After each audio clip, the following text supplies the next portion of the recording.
Hello mga kabato, ito na nga ang result ng aking laboratory. At ito nga, ang aking WBC count ay 11.5. Ang aking namang hemoglobin is 114. Okay naman siya guys, yung aking hemoglobin. Tapos, yung aking albumin is 37. Medyo kain pa ng konting white egg. Kasi ang ating albumin ay dapat nasa 38 to 50. Medyo mababa ng konti ito. Pero okay pa naman yan. Kailangan lang kumain ng kaunting egg. Tapos ang ating calcium ay 2.45. Tapos ang ating creatinine guys ay 1.1. Yan. 1,109 ang ating creatinine. Ganun pa rin.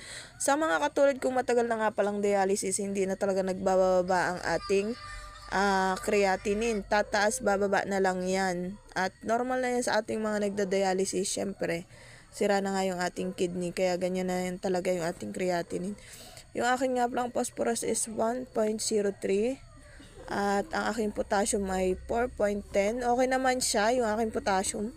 Pasok naman siya dito sa ating reference range. Yan, 35 to 3.5 to 5. Pasok naman yung ating potassium na 4.10. Ang ating sodium guys ay 137. Yan. At ang ating uric acid ay 350.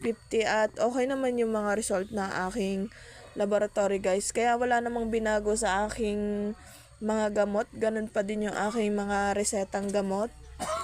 Ganun pa din yung reseta, walang nabago. Ayan. At iyan pa din yung mga reseta ko guys. Oh. Ganun pa rin kasi wala namang nabago sa aking mga parang i-maintain ko pa rin yung mga iniinom kong mga gamot dahil okay naman yung mga result ng aking laboratory. Yun lang guys, hanggang dito na lang. Thank you for watching. Ingat kayo palagi. Paki-like, follow, and share na aking mga video. Bye-bye!